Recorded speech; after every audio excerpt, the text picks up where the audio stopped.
C'est la première réaction du ministre, donc on espère avoir d'autres réactions qui vont différer de la réaction qui vient de nous servir. Je dis servir, je ne le dis pas malicieusement, je le dis parce que on a eu droit à cette réaction-là depuis les travaux à plusieurs reprises, puis le ministre a le droit de répéter les mêmes choses. Mais la question, nous, de ce côté-ci, elle demeure toujours.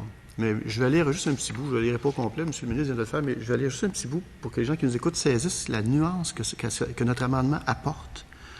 On dit « La méthode employée doit produire une perte de sensibilité rapide avant la saignée. » Ça, c'est là ce que nous, on propose. C'est juste avant, 3 mots, M. le Président. 2 mots, un article. Avant la saignée. Donc, la méthode employée doit produire une perte de sensibilité rapide avant la saignée, suivie d'une mort prompte. Et là, si c'est fait avant la saignée, c'est très clair. C'est très, très clair. L'insensibilité, on a même laissé sensibilité, quoiqu'on trouvait qu'insensibilité, c'était encore plus fort, là. Mais on fait un petit bout de chemin, nous, M. le Président. Vous voyez, vous constatez par vous-même, là, on fait un bout de chemin. Hein? On dit ça, on garde les mots du ministre, sensibilité rapide, mais on ajoute avant la saignée. Donc, c'est clair qu'à ce moment-là, l'animal, il sera, je sais que l'autre côté n'aime pas le mot insensibilisé, M. le Président, mais c'est clair, malgré qu'on le retrouve dans les lois sur les abattoirs de proximité, là. Mais bon, on s'assure que l'animal ne sera pas. Alors, je reviens avec ma question, M. le Président.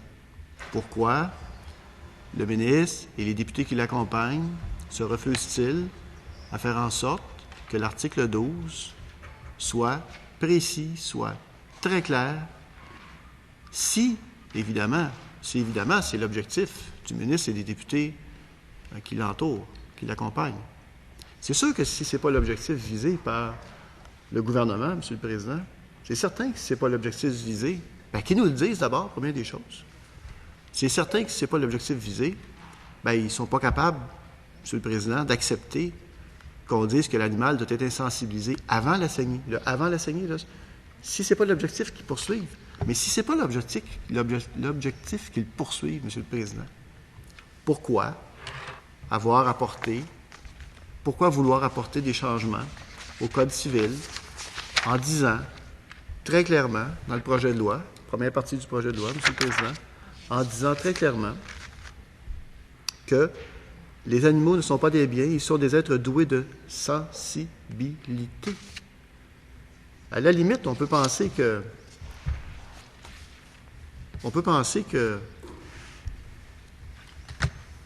de ne pas le mettre dans le Code civil, ben, on ne serait pas obligé d'avoir des gestes en conséquence.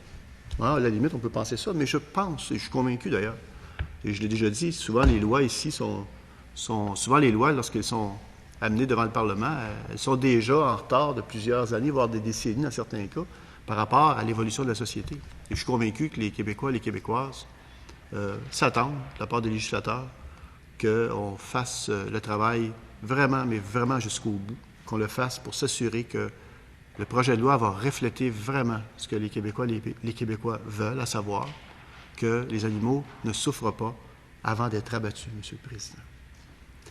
Alors, c'est sûr que si, de ce côté-ci, on est convaincu qu'on doit préciser pour éviter toute contestation, pour éviter toute interprétation. Ma collègue a fait lecture d'un texte tantôt, M. le Président, qui pourrait possiblement permettre telle interprétation. Dans ce cas-ci, si on rajoute « avant la saignée », il n'y en a plus de protestation, il n'y en a plus de contestation. C'est comme ça que ça doit se passer et pas autrement. Mais là, vous savez, M. le Président, on peut déposer des amendements comme ça longtemps. Je ne sais pas ce qu'on veut faire. Ce qu'on veut, M. le Président, c'est la réponse à la question. Pourquoi? Pourquoi le ministre et les députés qui l'accompagnent refusent-ils d'être clairs et d'affirmer solennellement, j'oserais le dire, devant la population du Québec, là, qu'eux, là, ils sont d'accord avec le fait qu'on n'a plus le droit, en 2015, d'abattre un animal sans qu'il soit insensibilisé. Et la seule façon d'y arriver, là, le moyen qu'on a aujourd'hui, là, ici, à l'Assemblée nationale, là, c'est de s'assurer que l'article 12 va être claire et qu'elle va le dire clairement. C'est la seule façon. Alors, moi, M. le Président, vous savez, si ce n'est pas le but recherché par le ministre et les députés qui l'entourent, qui l'accompagnent, si ce n'est pas leur objectif, bien, qu'ils le disent. On va passer à autre chose, M. le Président. Mais tant qu'ils ne diront pas ça, là, ben moi, je dois poser la question. Bien sûr, je ne peux pas les forcer à répondre, mais il me semble que ce serait intéressant d'avoir une réponse à une question aussi légitime